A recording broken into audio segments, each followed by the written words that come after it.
병원 복도에서 한 할머니가 아이를 업은 채 누군가를 피해 급박하게 뛰고 있었습니다.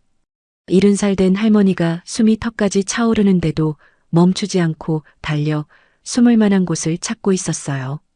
뒤쫓는 발소리가 빠르게 다가오고 있었습니다. 할머니는 복도 끝 공중전화 부스를 보자마자 아이를 안으로 밀어넣어 숨기고 밖에서 열리지 않도록 문을 두 손으로 꽉 잡았어요. 발소리가 점점 가까워졌습니다. 할머니의 손이 사시나무 떨리듯 떨려왔죠. 그러나 문을 잡은 손은 절대 놓지 않았습니다. 이 할머니는 대체 누구일까요? 그리고 할머니와 아이는 누구에게 왜 쫓기고 있는 걸까요? 이 놀라운 이야기가 궁금하시다면 잠시 구독 버튼을 눌러주세요. 댓글로 지금 어디에서 듣고 계신지 남겨주시면 계신 곳에 올 한 회복이 가득하시길 온 마음 다해 기도드리겠습니다. 그럼 사연 시작합니다. 이야기는 열흘 전으로 거슬러 올라갑니다. 서울 변두리 좁은 골목 안쪽에 작은 국밥집이 하나 있었습니다. 간판도 낡고 테이블도 4개뿐인 작은 가게였죠. 이 가게를 혼자 운영하는 사람은 70살 김순자 할머니였어요. 순자는 그날도 혼자였습니다. 저녁 6시가 넘도록 손님이 한 명도 오지 않았거든요.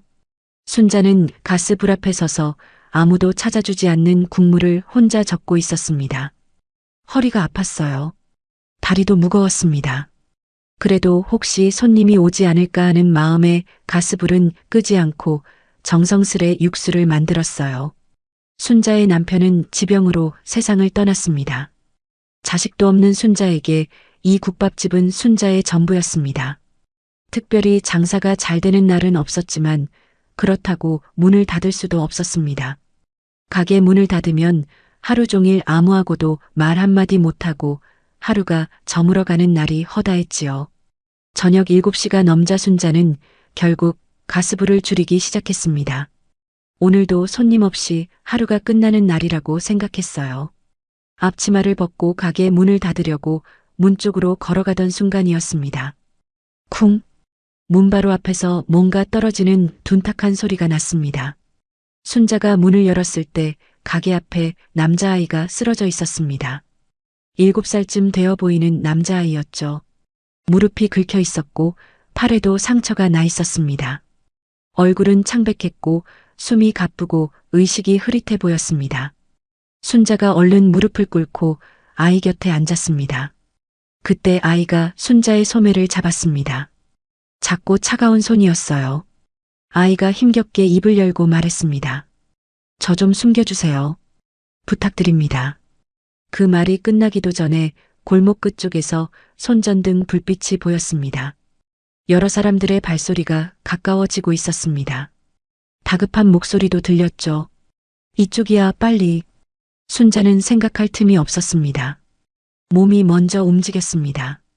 아이를 일으켜 안고 가게 안으로 들어갔어요. 얼른 문을 닫고 가게에 불을 껐습니다. 발소리가 가게 앞까지 왔다가 지나쳐갔습니다. 순자는 어둠 속에서 아이를 꼭 안고 숨을 죽인 채 동태를 살펴보았어요. 아이도 울지 않았습니다. 소리 하나 내지 않았죠. 마치 이렇게 숨는 것에 익숙한 아이처럼 눈을 꼭 감고 있었습니다. 발소리가 완전히 멀어지고 나서야 순자가 천천히 숨을 내쉬었습니다. 그리고 아이를 내려다보니 아이는 여전히 순자의 소매를 놓지 않고 꼭 붙들고 있었어요. 이 허름한 옷의 소매가 이 아이에겐 마지막 희망의 끈처럼 느껴졌습니다. 순자는 아이를 안방으로 데려갔어요. 아이의 상처부터 닦아주었습니다. 약장에서 소독약과 거즈를 꺼내 무릎과 팔의 상처를 하나하나 닦아주었습니다. 아이는 아프다는 소리 한마디 하지 않고 그저 자신을 치료해주는 순자의 손을 가만히 바라보고 있었죠. 상처를 다 닦고 나서 순자는 아이의 옷을 갈아입히려고 입고 있던 옷을 벗겼습니다. 그때 아이의 옷 안감 작은 라벨이 눈에 들어왔어요. 순자가 병원에서 20년 넘게 일하면서 VIP 손님들 옷에서나 보던 고급 맞춤복 라벨이었습니다.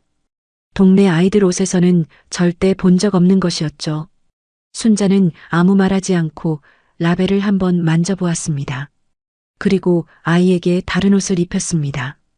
아이가 쫓기느라 하루 종일 굶었을 거라 생각한 순자는 아이에게 따뜻한 국밥을 차려주었습니다. 오늘 준비한 국밥을 처음으로 먹은 손님이었죠.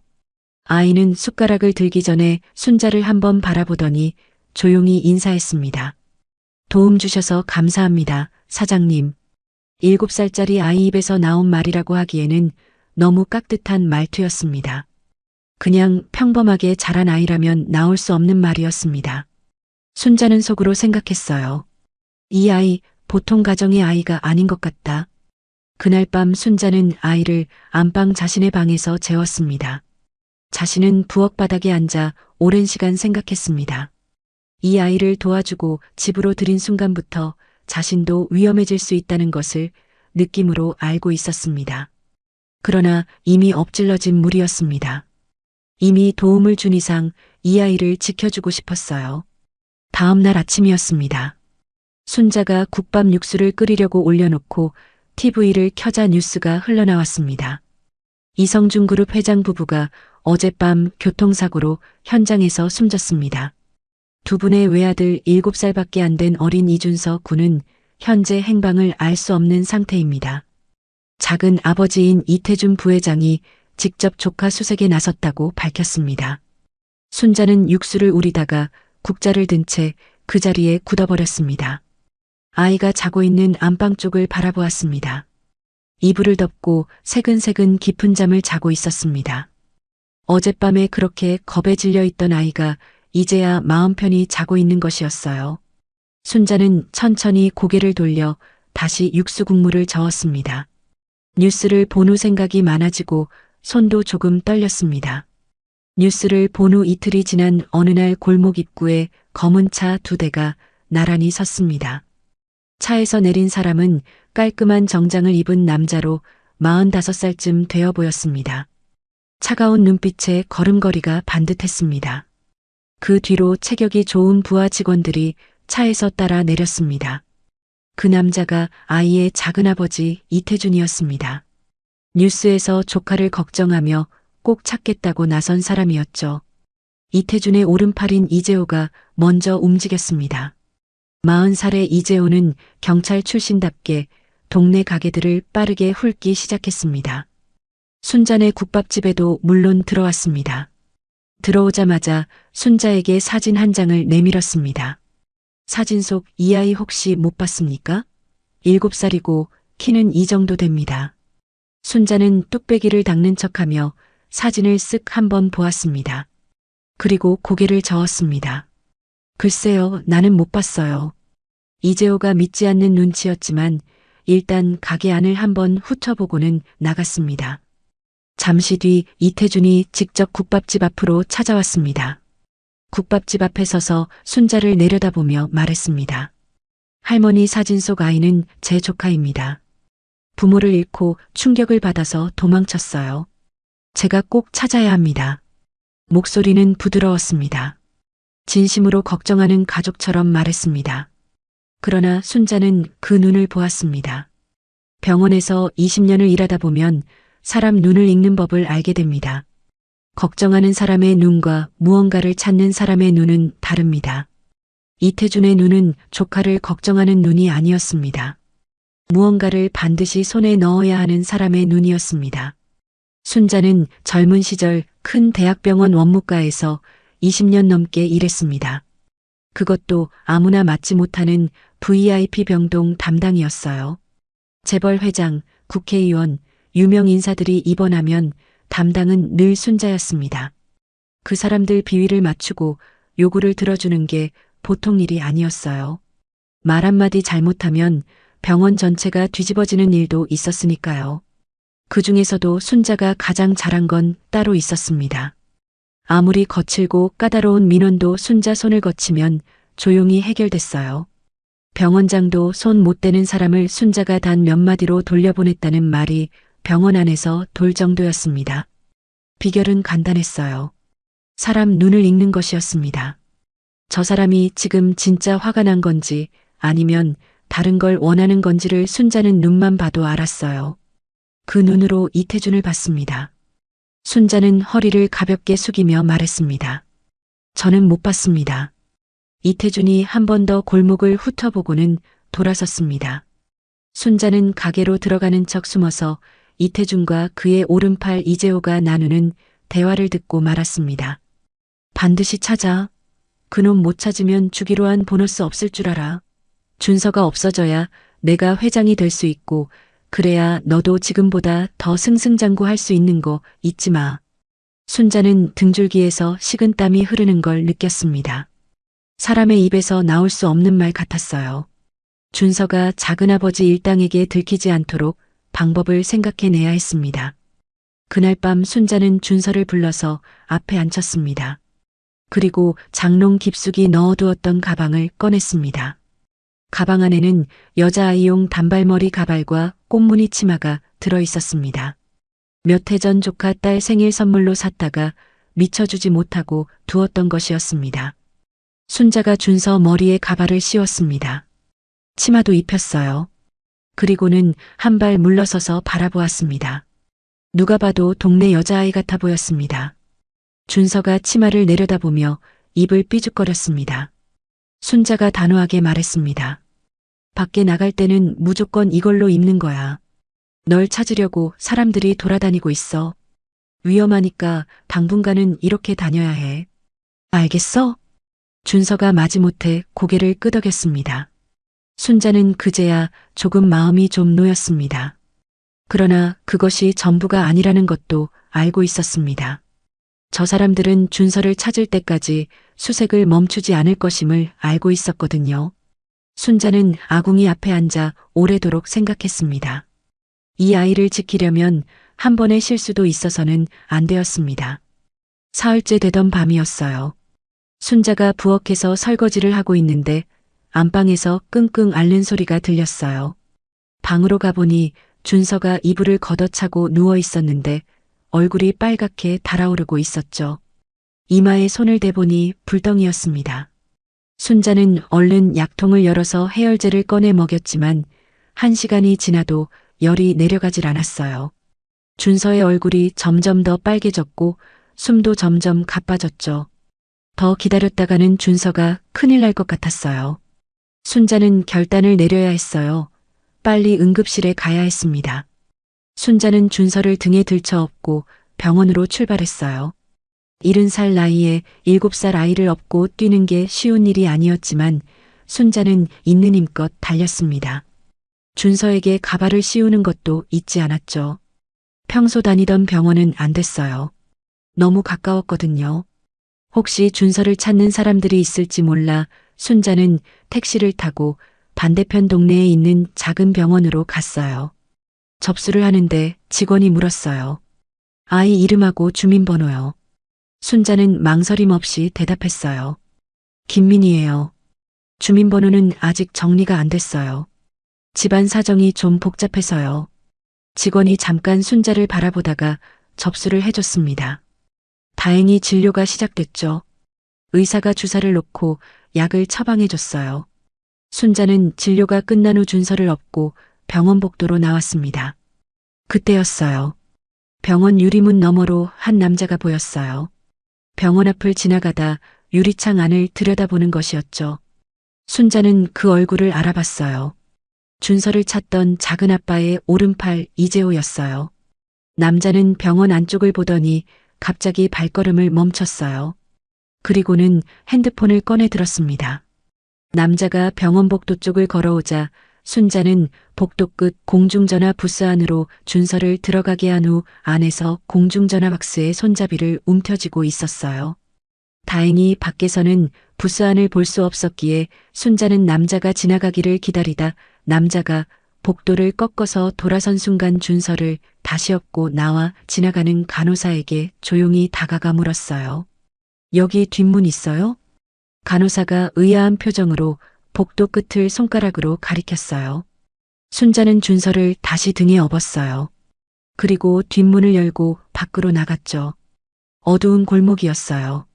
가로등 하나 없는 좁은 길이었지만 순자는 멈추지 않았어요. 열이 펄펄 끓는 아이를 업고 골목을 걸었습니다. 그 남자가 공중전화 부스가 있는 복도에 다시 들어온 건 그로부터 1분도 채 안 됐을 때였어요. 공중전화 부스 안과 환자 대기실을 둘러봤지만 할머니도 아이도 없었죠. 접수 직원에게 아이의 인상착의를 말하고 행방을 물어봤지만 많은 사람들이 다녀가서 다행히 모르겠다는 말뿐이었어요. 순자는 그 시각 골목 끝을 돌아 큰 길로 나오고 있었어요. 등에 업힌 준서가 작은 목소리로 말했어요. 아주머니 무거우면 내려줘도 돼요. 순자가 아이 다리를 다시 단단히 받쳐들며 말했어요. 하나도 안 무거워. 그냥 가만히 있어. 그 말은 사실이 아니었어요. 허리가 끊어질 것 같았거든요. 하지만 순자는 끝까지 아이를 내려놓지 않았습니다. 빨리 집으로 무사히 돌아가야 한다는 생각뿐이었습니다. 병원을 다녀온 후 준서는 많이 호전되었어요. 병원을 다녀온 지 이틀이 지났어요. 이재호는 그날 밤부터 또다시 움직였어요. 병원 근처 골목 CCTV 영상을 구해서 열흘치를 처음부터 다시 돌려봤어요. 1시간, 2시간 화면을 들여다보다가 멈췄어요. 할머니 한 명이 여자아이의 손을 잡고 골목을 지나가는 장면이었죠. 순자가 잠깐 준서를 내려 걸었던 장면이었죠. 다행히 얼굴은 잘 안 보였어요. 미리 착용하고 간 가발로 인해 이재호는 준서를 여자아이로 생각하고 영상을 보고 있었어요. 그런데 아이 걸음걸이가 눈에 걸렸어요. 동네 아이들은 장난치느라 발을 질질 끌거나 뛰어다니는데 이 아이는 걸음이 너무 반듯했거든요. 이재호가 혼자 중얼거렸어요. 이 아이 걷는 자세를 봐. 이 동네 애들이랑 좀 달라. 이재호는 CCTV로 순자와 준서가 순자의 국밥집으로 들어가는 걸 확인했죠. 다음 날 이재호는 혼자 국밥집을 찾아갔어요. 이번엔 정장 차림이 아니었어요. 낡은 점퍼에 평범한 바지 차림이었죠. 그냥 동네 아저씨처럼 보였어요.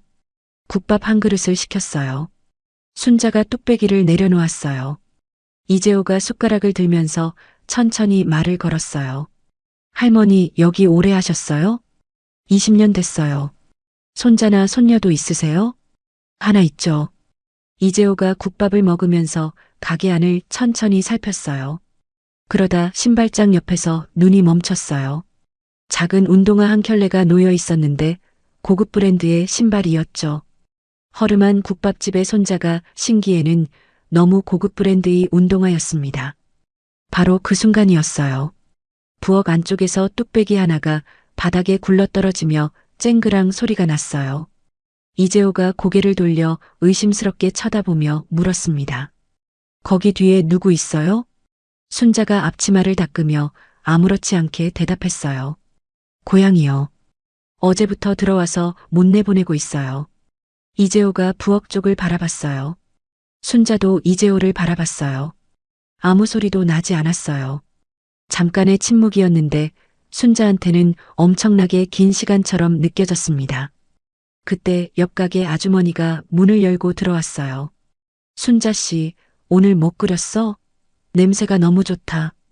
이재호의 그제서야 시선을 거두었습니다. 이재호는 숟가락을 내려놓고 돈을 테이블에 올려뒀어요. 맛있었습니다. 일어서면서 신발장 쪽을 한 번 더 쳐다봤어요. 그리고 밖으로 나갔습니다.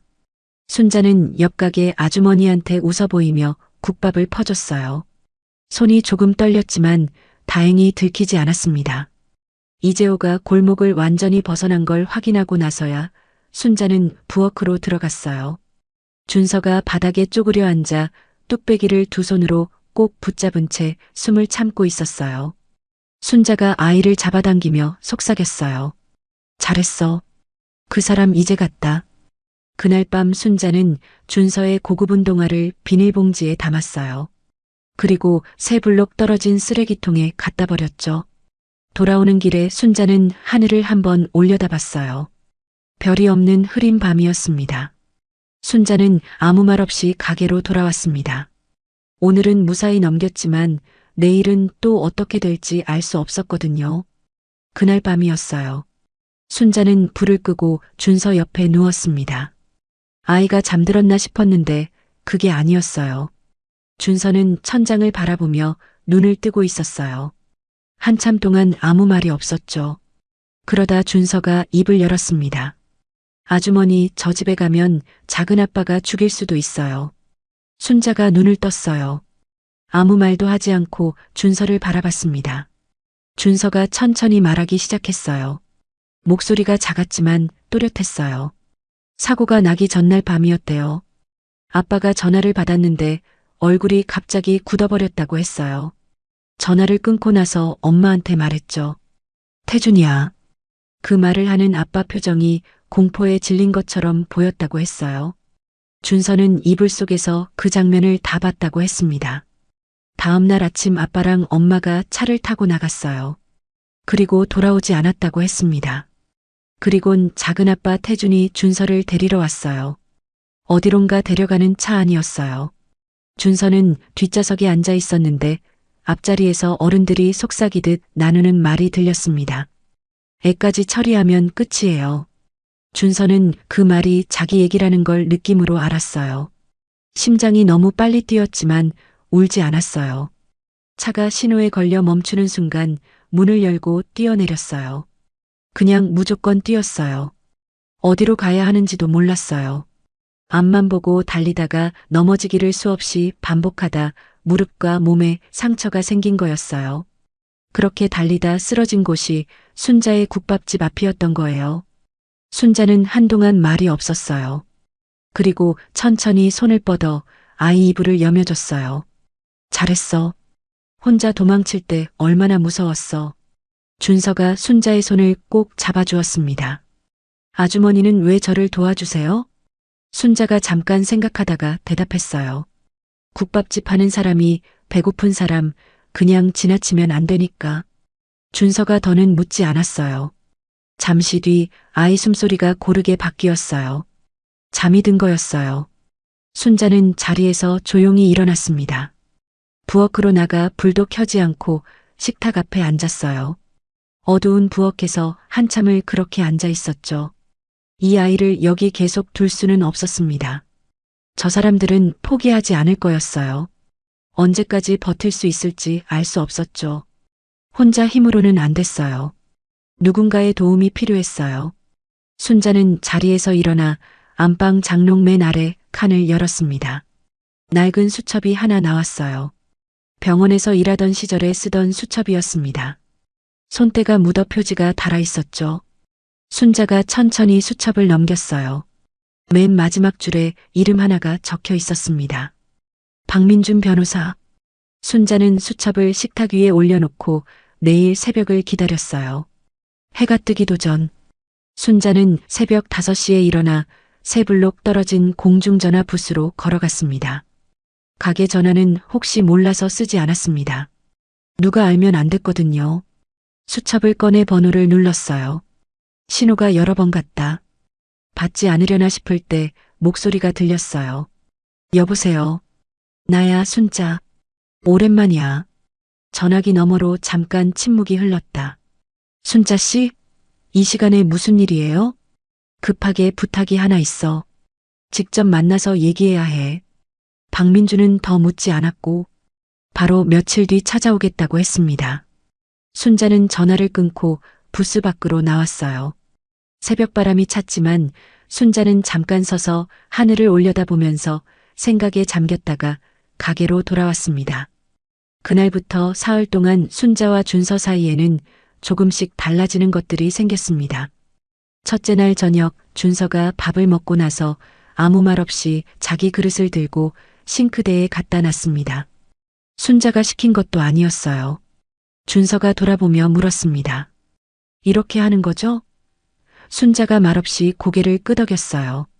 둘째 날 오후 순자가 마루에서 콩나물을 다듬고 있는데 준서가 옆에 와서 슬그머니 앉았어요. 한참 구경하다가 콩나물을 하나 집어서 뚝 꺾어봤습니다. 그러고는 어색하게 웃었어요. 순자가 이 가게를 차린 뒤로 한 번도 보지 못한 웃음이었습니다. 셋째 날 밤에 박민준이 왔어요. 50대 중반의 단정한 남자였습니다. 순자와는 병원 시절부터 알고 지낸 오랜 인연이었어요. 순자가 모든 얘기를 털어놨습니다. 준서 얘기, 이태준 얘기, 교통사고 얘기까지 하나도 빠짐없이요. 박민준은 중간에 끊지 않고 끝까지 들었어요. 다 듣고 나서 박민준이 말했습니다. 이태준 쪽 횡령 자료를 확보할 수 있어요. 회사 안에 이태준을 못마땅하게 여기는 사람들이 있거든요. 준서가 살아있다는 게 확인되면 수사가 바로 시작될 거예요. 그 전에 아이를 먼저 안전한 곳으로 옮겨야 합니다. 이태준 일당이 찾을 수 없는 곳으로 알아볼게요. 순자가 고개를 끄덕였습니다. 준서가 떠나는 날 아침이었어요. 박민준이 가져온 차가 골목 입구에 서 있었다. 준서는 깨끗한 옷으로 갈아입고 작은 가방을 하나 들고 나왔어요. 그런데 준서는 차에 타지 않고 문 앞에 멈춰서서 뒤를 돌아보며 순자 앞치마를 두 손으로 잡았어요. 아주머니도 같이 가면 안 돼요? 순자가 웃었어요. 나는 국밥 팔아야지. 국밥은 거기서도 팔면 되잖아요. 순자가 준서 볼을 손바닥으로 살짝 감쌌다. 거기선 내 국물 맛이 안 나. 준서가 입술을 깨물었어요. 울음이 나오려는 걸 참으려고 애쓰는 모습이었어요. 또 와도 돼요? 순자는 고개를 끄덕였습니다. 오면 국밥 줄게. 박민준이 조심스럽게 준서 손을 잡아 차 쪽으로 데리고 갔어요. 준서가 차에 타서도 계속 순자를 쳐다보고 있었고 차는 천천히 골목길을 빠져나갔습니다. 순자는 가게 앞에 서 있었어요. 손은 흔들지 않았어요. 차가 골목 끝을 돌아보이지 않을 때까지 그냥 그 자리에 서 있었습니다. 골목에 서늘한 바람이 지나갔어요. 순자는 천천히 가게 안으로 들어갔습니다. 국밥 국물을 올려야 했거든요. 준서가 떠난 후 4개월이 지났습니다. 순자의 하루는 달라진 게 없었어요. 새벽 4시에 일어나 국물을 올리고 콩나물을 다듬고 뚝배기를 닦았어요. 손님이 오면 국밥을 맛있게 말아주고 손님이 없으면 혼자 국물을 저었어요. 그게 전부였습니다. 달라진 것이 딱 하나 있었어요. 밥상에 놓인 그릇이었어요. 준서가 있을 때는 그릇이 2개였는데 아이가 떠나고 나서는 다시 하나로 돌아왔어요. 순자는 그 그릇을 치우지 않고 며칠을 뒀다가 어느 날 조용히 찬장 안으로 넣었습니다. 표현은 하지 않았지만 준서의 빈자리가 허전했습니다. 어느 오후였어요. 순자가 뚝배기를 닦고 있는데 가게 안 TV에서 뉴스가 흘러나왔습니다. 이성준 그룹 이태준 부회장이 오늘 오전 횡령 혐의와 교통사고, 사망사건 관여 혐의로 검찰에 구속됐습니다. 검찰은 이태준 부회장이 수년에 걸쳐 회사 자금을 빼돌렸으며 친형 이성준 전 회장 부부의 교통사고에도 개입한 정황을 확인했다고 밝혔습니다. 순자는 뚝배기를 닦는 손을 멈추지 않았어요. 그냥 계속 닦았습니다. 뉴스 소식을 듣고 생각이 많아져서 인지 뚝배기를 조금 더 천천히 닦았습니다. 뉴스 소식을 접한 뒤 며칠 뒤였어요. 점심때가 지나 손님이 뜸한 시간이었습니다. 골목 입구에 검은 차 한 대가 섰어요. 문이 열리고 준서가 뛰어내렸습니다. 깔끔하게 차려입은 모습이었어요. 넉 달 사이에 조금 큰 것 같기도 했어요. 그런데 뛰어오는 모양새는 우리 집에 있을 때 그 아이 그대로였어요. 아주머니. 순자가 뚝배기를 든 채 고개를 들었습니다. 준서가 2팔 벌리고 달려와 순자 앞치마를 2손으로 잡았어요. 준서는 숨이 찼지만 순자를 올려다보며 말했습니다. 국밥 줄 거죠? 순자가 픽 웃었어요. 그리고 아무 말 없이 뒤돌아 부엌으로 들어갔습니다. 제일 큰 뚝배기를 꺼냈어요. 국물을 가득 담고 밥도 수북이 담고 고명도 넘치도록 얹었어요. 그러다 손이 잠깐 멈췄습니다. 순자가 앞치마 끝으로 눈가를 한번 훔쳤어요. 그리고 다시 국물을 휘휘 저었어요.